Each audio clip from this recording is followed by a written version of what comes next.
우리 시간 주신 하나님 말씀 함께 보도록 하겠습니다. 오늘 우리에게 주신 하나님의 말씀은 마가복음 7장 24절에서부터 30절까지 말씀 가지고 함께 나누겠습니다. 마가복음 7장 24절에서부터 30절까지 말씀 모두 함께 자리에 일어나셔서 저와 여러분들이 한 절씩 교독하면서 말씀 보도록 합니다. 예수께서 일어나서 거기를 떠나 두로 지방으로 가서 한 집에 들어가 아무도 모르게 하시려 하나 숨길 수 없더라. 예수의 소문을 듣고 곧 와서 그 발 아래 엎드리니 그 여자는 헬라인이요 스로보니게 족속이라 자기 딸에게서 귀신 쫓아내 주시기를 간구하거늘 그래서 이르시되 자녀로 먼저 배불리 먹게 하였지니 자녀의 떡을 찌하여 개들에게 던짐이 마땅치. 여자가 대답하여 이르되 주여 올소이다 마는 상아래 개들도 아이들이 먹던 부스러기를 먹나이다. 예수께서 이르시되 이 말을 하였으니 돌아가라 귀신이 내 딸에게서 나갔느니라 하시며 함께 읽습니다. 여자가 집에 돌아가 본즉 아이가 침상에 누웠고 귀신이 나갔더라. 아멘. 자리에 앉으시겠습니다. 오늘 우리 제목 한번 같이 한번 읽어봅시다. 제목 한번 같이 한번 읽어보겠습니다. 무엇입니까? 말씀 제목. 안 나옵니까? 예. 저 뒤에 TV에는 나오는데 부스러기 은혜만으로도 이런 제목입니다. 자, 사자성어 중에 어두임이라는 말이 있습니다. 여러분 다 들어보셨습니까? 이 말? 어두임이 무슨 뜻입니까? 생선은 머리가 가장 맛있다 이런 말이죠. 도대체 왜 이 머리가 가장 맛있다고 할까? 저는 예전부터 이것이 굉장히 궁금했었거든요. 도대체 이 생선은 왜 머리가 맛있다고 할까? 그래서 한번 유래를 찾아봤습니다. 유래를 찾아봤더니 이 모든 생선이 머리가 다 맛있는 게 아니고요. 모든 생선이 머리가 맛있는 게 아니고 도미 아십니까? 도미란 생선이 그렇게 머리가 맛있대요. 그래서 이 말의 유래가 이 도미에서부터 도미 머리가 맛있다는 데서부터 나왔다고 그렇게 유래가 쓰여져 있는 것을 봤습니다. 저는 도미 머리를 안 먹어봐서 그게 어느 정도 맛있는지는 잘 모르겠어요. 그런데 기록도 되어져 있더라고요. 보니까 1924년에 우리나라 책인데 이 발행된 조리책인 조선무쌍 신식 요리 제법이라는 책이 있는데요. 거기에 뭐라고 쓰여져 있냐면 이렇게 쓰여 있습니다. 도미 머리와 아욱국은 마누라 쫓아내고 먹는다. 이 정도로 기록되어져 있는 거 보니까는 그 맛이 우리는 얼마나 맛이 있는지 짐작할 수 있을 것 같습니다. 자, 이 어두임이란 말을 누가 가장 많이 쓸까? 가만히 생각해 보니까는 우리 어머니들이 가장 이 말을 가장 많이 쓰는 것 같아요. 먹기 좋은 생선, 이 몸통은 다 남편, 그 자녀들에게 다 떼어주고 그 당신은 그 도미도 아닌 생선을 가지고 머리가 맛있다고 자신 앞으로 가지고 오는 그 모습 가운데서 보면서 이 어두임이라는 말은 어떻게 보면은 우리의 실생활 가운데에서 이 어머니들의 이 헌신된 모습, 헌신된 마음을 가장 잘 표현해 주는 그런 단어가 아닌가 그런 생각이 듭니다. 철 모르는 자식은 어떻습니까? 진짜 어머니가 생선 머리만 좋아하는 줄 알고 생선을 먹을 때면은 그 머리만 떼어서 어머니 앞에 이렇게 놓았다는 그런 얘기도 들은 적이 있는 것 같습니다. 저에게도 비슷한 경험이 있는데요. 우리 아들 그 하람이가 아주 어렸을 적으로 기억합니다. 이 꽃게찜을 좋아하기에 한 번은 그 식당으로 그 꽃게찜을 먹으러 갔습니다. 한국은 이 꽃게찜이 굉장히 비싸거든요. 그때도 아마 제 기억으로는 벌써 수십 년 전인데 10만 원인가에 한 6마리인가 5마리인가 그렇게 줬던 것으로 기억합니다. 이 아이가 몸통에 살만 대충 발라먹고 껍데기를 버리기에 제 아내와 저는 이제 그 껍데기를 버린 껍데기를 가지고 이렇게 발라먹었더니 우리 하람이가 엄마 아빠는 개 껍데기가 맛있냐면서 자기는 몸통에 살만 먹고 껍데기만 우리 앞으로 내밀어서 우리는 그 껍데기만 다 주워 먹고 그렇게 나왔던 기억이 납니다. 저는 이 그동안 사역을 하면서 이 어머니들 헌신된 모습들을 너무 많이 봐왔습니다. 뭐 헌신하시지 않는 어머니가 어디 있겠습니까마는 특별하게 이렇게 몸이 불편한 자녀를 둔 어머니들, 그리고 정말 잘 나가는 자녀들보다는 조금은 부족한 자녀들을 둔 그러한 자녀들이 둔 이 헌신된 마음, 그 어머니들이 그들을 바라보는 그 애틋한 마음, 참 옆에서 많이 지켜봤습니다. 그 중에서도 특별히 정신지체 장애를 두신 어머니들은 공통적으로 한결같이 하시는 말씀이 있는데, 무슨 말씀 하시냐면 이런 말씀을 하세요. 목사님, 저는 제 아이보다 딱 하루 더 살기를 원합니다. 딱 하루 더 살기를 원합니다. 이런 말씀하세요. 세상에 어느 부모가 자기 자식보다 더 살고 싶다고 말하는 부모가 어디 있겠습니까? 그런데도 이 자신의 돌봄이 없이는 한시도 살아갈 수 없는 이 자식이 걱정되어지기 때문에 이 부모님께서 그런 말씀을 하시는 거 아니겠습니까? 오늘 우리가 나누게 될 이 말씀도 바로 이런 어머니에 관한 이야기입니다.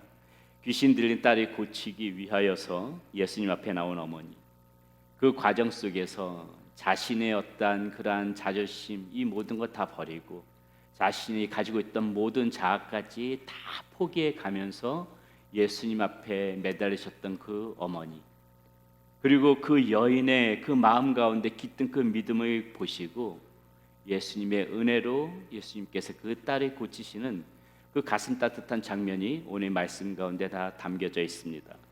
그래서 우리는 오늘 이 어머니의 모습을 보면서 예수님께서 왜 이 여인에게 이렇게 은혜를 베풀어 주실 수밖에 없었나, 우리 오늘 그것에 한번 쫓아가 보려고 합니다. 그리고 그 과정 속에서 우리는 이 은혜 받는 사람의 모습, 그런 사람의 모습은 어떤 사람들이 이렇게 예수님의 은혜를 받게 되나, 그것을 우리가 오늘 말씀 가운데서 꼭 발견하는 그러한 시간이 되셔서 여러분들 모두 그러한 은혜로 살아가는 그러한 분들이 되시기를 소원합니다. 이 여인 어떻게 이 예수님의 은혜를 받을 수 있었을까요? 첫 번째 보니까는 이 예수님 앞에서 바른 태도를 가졌다는 것입니다. 예수님 앞에서 바른 태도. 자, 이 바른 태도가 무엇인가? 예수님으로부터 은혜를 받을 수 있었던 이 바른 태도가 이 여인에게 두 가지가 있었는데요.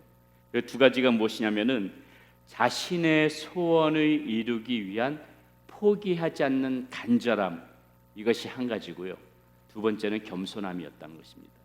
이것이 이 여인이 은혜를 받을 수밖에 없었던 그러한 태도였다는 것이에요. 자, 동일한 내용을 다루고 있는 마태복음에서는 이 여인의 모습이 보다 구체적으로 나와 있습니다. 마태복음 15장 22절에서부터 23절에서는 이 여인을 이렇게 묘사합니다. 가난한 여자 하나가 그 지경에서 나와서 소리질러 이르되 주 다윗의 자손이여 나를 불쌍히 여기소서, 내 딸이 흉악하게 귀신 들렸나이다 하되 예수는 한 말씀도 대답하지 아니하시니 제자들이 와서 청하여 말하되 그 여자가 우리 뒤에서 소리를 지르오니 그를 보내소서. 이렇게 지금 기록되어져 있습니다. 예수님께서 두루와 시돈 지방을 지나가실 때 지금 이 여인이 자신의 딸을 고쳐달라고 그렇게 지금 소리치고 있는 장면입니다.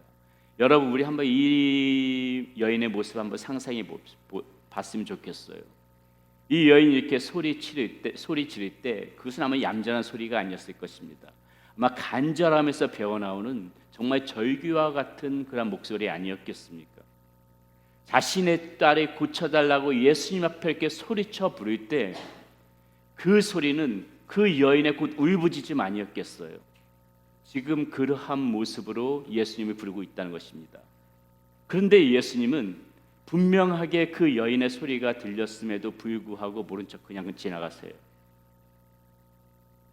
하다못해 제자들이 예수님 앞에 이렇게 얘기합니다. 주님께서 고치실 마음이 만약에 없으시다면은 그냥 저 여인을 돌려보내죠. 도무지 시끄러워서 못 살겠습니다. 그러나 아무 말씀도 없으시고 예수님은 그냥 가시는 것이죠. 마침내 이 여인은 그 예수님 앞에 끝까지 옵니다. 예수님 앞에 와가지고 무릎을 꿇어요. 예수님 앞에 무릎을 꿇었을 적에 어떤 상황이 벌어집니까? 예수님께서는 그 무릎 꿇은 여인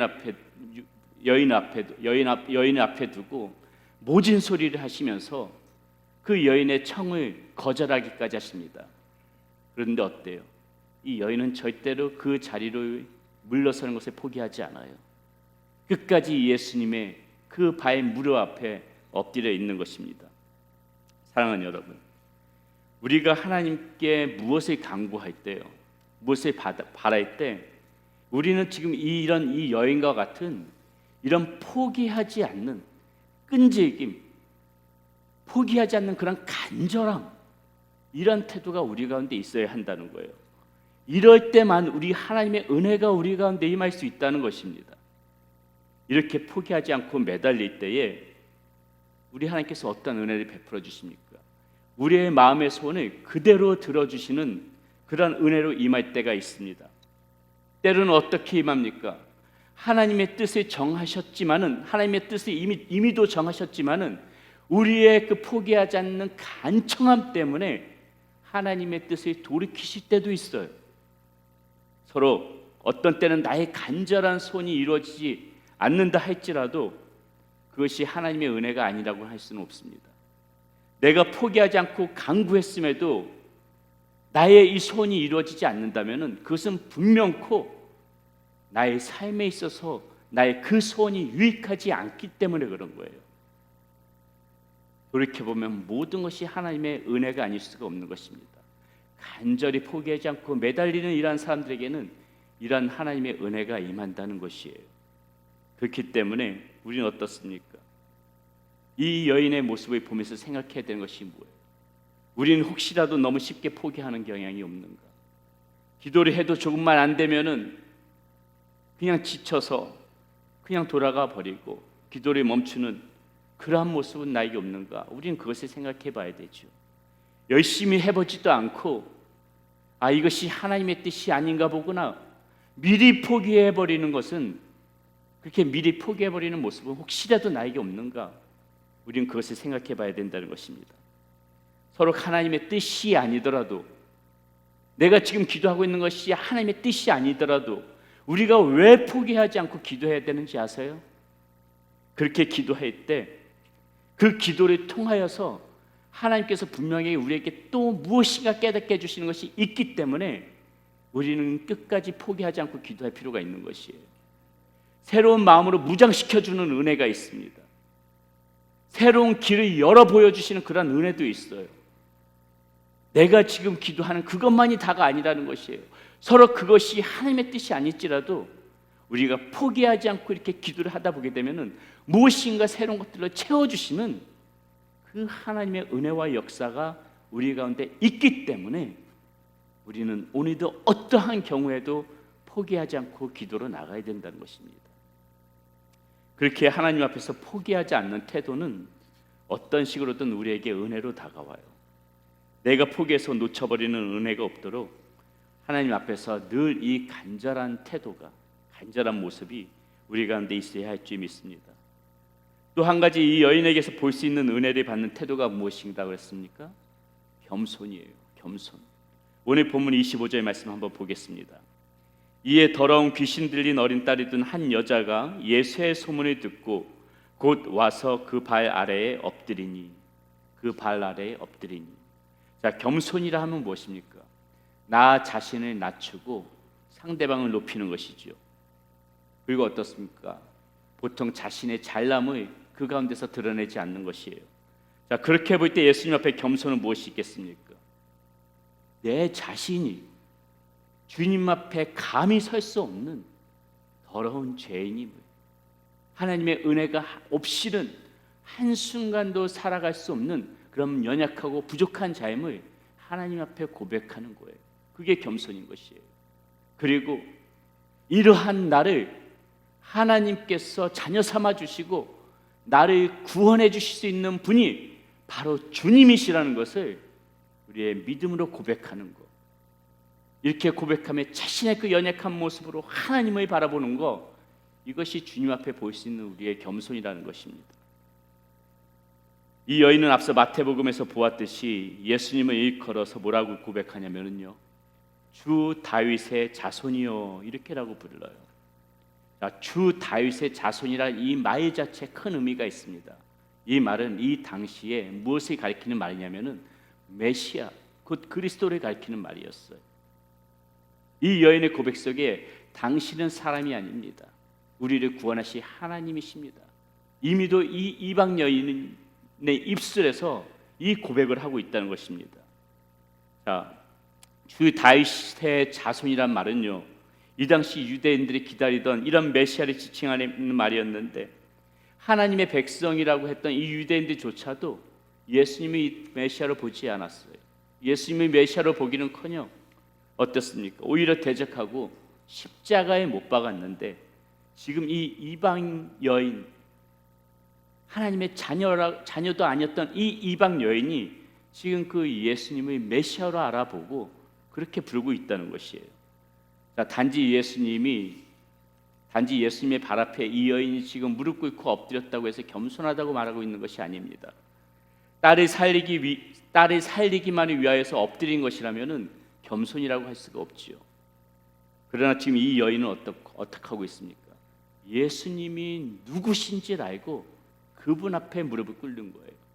예수님이 메시아이시기 때문에, 우리를 구원해 줄 수 있는 그리스도이시기 때문에 제 딸 이 병 하나쯤이야 고치실 수 있지 않습니까? 그러한 마음으로 지금 무릎을 꿇고 있다는 것입니다. 그렇게 이 여인은 철저하게 예수님 앞에서 겸손할 수가 있었던 것이에요. 자, 이와 같이 예수님 앞에서 겸손이란 무엇입니까? 그분이 누구신지를 아는 거예요. 우리가 섬기는 그분이 누구신지를 알고 또 내 자신이 누군지를 돌아보는 것입니다. 다른 존재가 누구인가? 그리고 그 안에서 우리의 부족함을 인식하고 주님의 도심이 없이는, 우리 하나님의 은혜가 없이는 한순간도 살아갈 수 없는 그러한 자라는 인식하에 오늘도 주님 앞에 무릎 꿇고 주님의 도심을 간구하면서 살아가는 것, 그것이 겸손한 모습이라는 것이죠. 이러한 겸손의 모습이 가장 잘 나타나야 할 때가 언제입니까? 바로 이 예배 시간인 거예요. 이 예배 시간만큼 우리의 겸손한 모습이 가장 잘 나타낼 때가 없습니다. 적어도 이 시간에는 어떻게 해야 돼요? 주님 앞에 우리는 바짝 무릎을 꿇어야 됩니다. 주님 앞에 바짝 무릎을 꿇고 주님 앞에 긍휼함을 구하는 그러한 겸손한 모습으로 이 시간만큼이라도 우리는 하나님 앞에 간절한 마음으로 나갈 필요가 있는 것이에요. 예수님 앞에서 이런 겸손한 태도를 가질 때 예수님께서 이런 베푸시는 은혜를 우리는 받을 수가 있다는 것입니다. 포기하지 않는 믿음과 겸손한 태도로 이 주님의 은혜를 받는 그러한 여러분들이 되시기를 바라겠습니다. 두 번째, 이 여인은 어떻게 해서 은혜를 받을 수 있었는가? 어떠한 상황에도 흔들리지 않는 믿음을 가졌어요. 흔들리지 않는 믿음, 중요한 부분입니다. 이렇게 어렵게 주님 앞에 나왔지만은 이 여인은 지금 어떻습니까? 예기치 않은 상황에 직면합니다. 바로 너무나도 차가운 예수님의 모습 때문이에요. 귀신 들린 자신의 딸을 고쳐달라고 간구하는 이 여인에게 예수님이 지금 다음과 같이 말합니다. 27절이죠. 예수께서 이르시되 자녀로 먼저 배불리 먹게 할지니 자녀의 떡을 취하여 개들에게 던짐이 마땅치 아니하니라. 지금 예수님께서 이런 말씀하셨다는 것이 믿기지가 않아요. 이 여인의 심정은 또 오죽하겠습니까? 이런 말을 직접 듣고 있는 여인의 심정은, 예수님의 이 모습은 그동안 소문으로만 들었던 이 예수님의 모습이 아닙니다. 예수님의 그동안 들렸던 예수님의 모습, 어떤 모습이었어요? 가난한 자를 긍휼히 여기시고 병든 자를 불쌍히 여기셔서 위로하시고 치유하시는 분이라고 그렇게 소문이 들었었습니다. 죄인의 친구가 되시고 어떠한 비천한 자도 거절하지 않으시고 품어주시는 분이다, 그렇게 이 여인은 알고 있었죠. 더군다나 지금 이 여인은 어떻습니까? 예수님의 단지 기적을 베푸는 사람이 아닌 메시아, 곧 하나님을 알고 나온 여인이었습니다. 지금 이런 여인 앞에서 예수님께서 지금 조금의 안타까움도 긍휼함도 느껴지지 않는 이 말씀을 자신에게 하실 때 그녀는 그녀가 가지고 있었던 믿음이 흔들렸어야 됐어요. 그게 어떻게 보면 당연한 것이었습니다. 하지만 이 여인은 전혀 흔들리지 않았어요. 하나님이라면 이러실 수가 없는 것이다, 이렇게 의심할 법도 한데 이 여인은 절대로 의심도 하지 않고 흔들리지가 않고 있는 것이에요. 오히려 예수님께서 하시는 말씀은 다 옳다, 옳으십니다 하고 지금 받아들이고 있어요. 예수님께서 뭐라 말씀하셔도 당신은 하나님이요, 내 딸을 고치실 수 있는 분이라는 것을 저는 확실히 믿습니다. 이런 확고한 믿음이 지금 이 여인에게 있었다는 것입니다. 이 여인의 이런 모습을 본다면은 예수님께서 왜 이런 모진 말씀을 하셨을까? 그러한 이 의문이 조금은 해소될 것 같아요. 자, 보세요. 예수님께서는 처음부터 이 여인의 믿음을 보셨어요. 알고 계셨습니다. 맨 처음에 소리치면서 주 다윗의 자손이요라고 부를 때부터 이 예수님께서는 이 이방 여인에게서 유대인들도 갖지 못했던 그 믿음을 보셨어요. 예수님께서는 우리의 마음의 중심을 다 아시는 분이십니다. 그렇기 때문에 예수님께서는 그 여인의 그 마음 가운데 있는, 마음 중심에 있는 그 비상한 믿음을 보셨던 거예요. 우리 주님께서는 그래서 어떻습니까? 이 여인을 통하여서 오만한 유대인들에게 참된 믿음이 무엇인지를 보여주기를 원하셨어요. 이 여인에게 개라는 말로 인격적 모멸감과 함께 자존심을 훼손시켰음에도 불구하고 그것에 개의치 않고 이 주님의 은총을 간청하는 이 여인의 모습을 이 자신이 배척했던 그 유대인들에게 보이고자 하셨던 것입니다. 그 순간 이 여인의 믿음은 어떻습니까? 이 오만한 유대인들의 이 우월의식과 비교되어져서 훨씬 더 한층 빛이 나게 되는 것이에요. 이 이방 여인의 모습 속에서 겸손하게 복음을 수용하는 그 태도를 제시함으로써 예수님께서는 항상 자신의 언행에 사사건건 시비를 거는 그 유대인들의 태도를 지적하고 계시는 것입니다. 결국 어떠해요? 어떠한 상황 속에서도 흔들리지 않는 이 여인의 믿음을 들어서 유대인은 물론이요, 지금 이 시대 오늘을 살아가는 저와 여러분들에게도 예수님의 진정으로 믿고 따르는 것이 무엇인지를 이 여인을 통하여서 우리에게 가르쳐주고 계시는 것이라는 거죠. 사랑하는 여러분, 때로는 우리에게도요, 예수님이 이렇게 차갑게 느껴질 때가 있습니다. 그렇지 않아요? 아무리 하소연을 해도 냉정하게 모른 척 하시는 것 같고, 긍휼함을 느끼기는커녕 오히려 무관심 속에 나를 그냥 내버려 두신 것 같이 그런 마음이 느껴질 때가 있다는 것이죠. 예수님의 침묵이 길어지게 되면 길어질수록 우리는 어떤 생각이 듭니까? 더 이상 예수님께서 나를 사랑하시는 것이 아니지 않을까? 더 이상 나는 예수님의 사랑을 받지 못하는 존재가 아닐까? 이러한 의심이 들 때가 있는 것도 사실이에요. 이럴 때 우리는 어떠해야 해요? 바로 이 지금 예수님 앞에 무릎을 꿇고 있는 이 여인을 반드시 기억하고 있어야 되는 거예요. 예수님이 냉정하게 내치시는 것 같아도 어떠한 상황에도 이 여인처럼 이 믿음 가운데서 흔들리지 않고 굳건히 주님의 그 무릎 발 앞에만 있다 보게 되면은 언젠가 하나님께서는 그러한 우리의 모습을 보고 그 믿음을 칭찬해 주신 날이 온다는 거예요.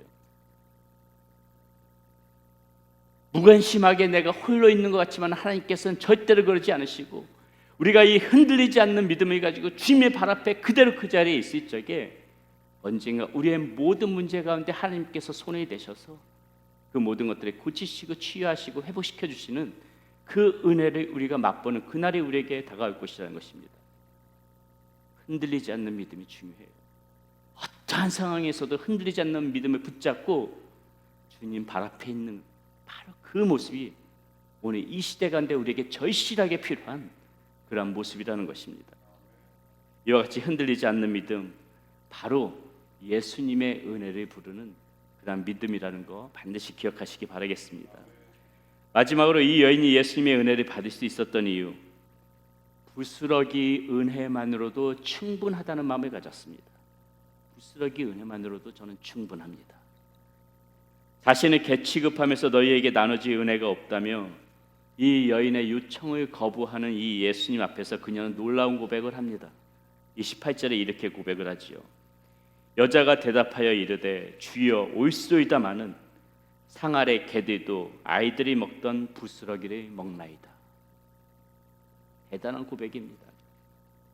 부스러기는 자녀의 떡과 대조를 이룹니다. 부스러기 은혜라는 것은 선민 유대인들처럼 당당하게 자녀의 떡을 요구할 수 없는 이런 가련한 처지의 이방 여인의 지금 이 처지의 모습을 잘 보여주고 있는 것이에요. 영적으로 보자면은 이스라엘 백성들은 하나님의 자녀들이지만은 지금 그녀는 그 밑에서 은총을 기다리는 주인집 개와 같은 그러한 지금 모습입니다. 그럼에도 불구하고 어때요? 그녀는 낙담하지 않아요. 왜냐하면 자신은 주인 상 위에 놓여진 그 떡을 요구하는 것이 아니기 때문에 그래요. 그저 먹다 떨어진 부스러기만이라도 자신은 충분하다고 그렇게 생각하고 있기 때문에 이 여인은 전혀 예수님이 그렇게 말씀하셔도 낙담할 필요가 없는 것입니다. 다시 말씀드려서 무슨 의미입니까? 예수님께서 가지고 계신 그 은혜를 다른 곳에 다 쏟아부어도 그 과정 중에서 조그만 부스러기 은혜만이라도 내 앞에 떨어뜨려 놓으신다면은 주님, 저는 그것만 가지고도 충분합니다. 그 은혜만 있어도 제 딸 고치는 데는 문제가 없습니다. 저는 믿습니다. 주님께서 흘리신 그 조그만 한 조각 부스러기 은혜만 있어도 온 세상 모든 것들이 다 채우고도 남을 만한 그러한 은혜라는 것을 저는 믿습니다. 여인의 마음 가운데 이러한 믿음이 있었기 때문에 부스러기 그 은혜 그 한 조각이면 충분합니다. 이러한 놀라운 고백을 하고 있다는 것이에요. 하나님께서 주시고자 했던 그 상위에 푸짐하게 차려진 은혜도 안 먹겠다고 거부했던 유대인들이었습니다. 모자라다고 아우성치던 그런 사람들이었어요. 그런데 지금 이 여인은 그 부스러기만으로도 충분하다고 말하고 있다는 것이죠. 사랑하는 여러분, 우리도 마찬가지입니다. 우리도 마찬가지예요. 우리 역시도요, 이 한 조각, 이 예수님께서 흘려주신 부스러기 그 조각의 은혜, 그 한 조각만 있어도 우리의 어두워졌던 영혼들이요, 우리의 마음에 답답했던 심령들, 막혀 있었던 심령들, 차갑게 돌짝처럼 굳어졌던 심령들, 한 조각 부스러기 은혜만이라도 우리 가운데 떨어지면 충분합니다. 모든 어두운 영들이 다 거쳐져요. 내 마음속에 남아있던 이 쓸쓸한 모든 잔재들이 다 사라집니다. 한 조각 부스러기 은혜만 있어도 병든 육체는 물론이요, 우리의 마음 가운데 속상해서 우리의 심령 가운데서 썩어져 들어가던 그 모든 것들 가운데 이 한 조각 은혜만 떨어져도 그거 다 깨끗이 치유되어져요. 이 주님께서 흘리신 한 조각 은혜만 있어도 부부간의 문제, 자녀의 문제 때문에 갈등을 겪고 이렇게 점점 깨어져가는 이 가정 가운데에 하나님의 은혜가 임하면서 평화가 임할 것이라는 것이에요. 부스러기 이 한 조각 은혜만 있어도 우리가 살아가면서 생활하면서 금가졌던 모든 것들이 다 치유되어지고 고침받아질 것이라는 것입니다. 부스러기 한 조각 은혜만 우리 가운데 있어도 충분합니다. 이 여인이 상 밑에 부스러기라도 먹겠다고 고백했을 적에 예수님께서 즉각적으로 이렇게 말씀하시는 장면이 나옵니다. 29절이에요. 예수님께서 이르시되 이 말에 하였으니 돌아가라, 귀신이 내 딸에게서 나갔느니라 하시매. 부스러기라도 충분하다고 말하는 이 말이 예수님의 마음을 관통해버린 거예요. 예수님께서 기다리시던 말씀이기 때문에 그래요. 예수님께서 이 여인에게서 보시고 싶었던 그 확증된 그 믿음을 이 말 가운데서 보셨기 때문에 그렇습니다. 동일한 내용을 다루고 있는 이 마태복음 15장 28절에서는 또 이렇게 말씀하세요. 이에 예수께서 대답하여 이르시되 여자여, 네 믿음이 크도다, 네 소원대로 되리라 하시니 그때로부터 그의 딸이 나으니라. 이 아쉽게 또 이 번역된 우리 한글 성경에 빠져 있는 구절이 있습니다. 이게 왜 빠졌는지 모르겠어요. 이 성경의 원어인 헬라어에 보면은요, 이 여자여라는 말 앞에 뭐가 붙어 있냐면은 오라는 감탄사가 붙어 있어요. 오라는 이 감탄사. 예수께서는 뭐라고 말씀하시고 있냐면은 오 여자여, 네 믿음이 크도다. 오 여자여, 네 믿음이 크구나. 감탄하고 있다는 거예요. 예수님이 감동을 받아서 감탄하고 있다는 거예요. 부스러기 은혜라도 충분하다는 그런 마음이 우리 가운데 있으면은 예수님께서는 그러한 우리의 모습을 보시고 감동하신다는 거예요. 그러한 모습을 보시고 감탄하신다는 거예요. 사랑하는 여러분, 우리 찬양팀 준비해 주시고요. 오늘 우리는 이러한 모습을 보면서 우리가 생각해야 될 것이, 우리가 이 여인 같은 이러한 모습을 가질 때 이 예수님의 이런 삶, 예수님께서 흘려 보내주시는 은혜가 왜 이 여인에게 이렇게 흘러 들어올 수밖에 없었는지 우리는 잘 알 수가 있는 것이에요. 어떻게 우리가 예수님의 은혜를 받는다고 했습니까? 바른 태도를 가져야 한다고 말씀드렸어요. 끝까지 포기하지 않는 믿음과 이 태도가 하나님의 은혜를 반드시 불러올 것입니다. 어떠한 상황에도 흔들리지 않는 그런 믿음이 있다면은 반드시 하나님의 은혜가 여러분들 가운데 있을 것입니다. 부스러기 은혜만으로도 우리의 모든 문제들이 해결되기에는 충분하니까는 우리는 더욱더 주님 발 앞에 엎드려서 주님 부스러기라도 줬사오니 내게 은혜를 베풀어 주시옵소서. 부스러기 은혜 한 조각이면 됩니다. 그 은혜를 저에게 보내주십시오. 이러한 마음으로 간절한 마음으로 이렇게 나올 때 하나님의 은혜가 저 여러분들 가운데 임할 것입니다. 이렇게 우리 주님께서 베풀어 주신 은혜가 여러분들의 인생 가운데에 여러분들의 삶 가운데에 아주 깊이 흘러가시기를 축원드립니다.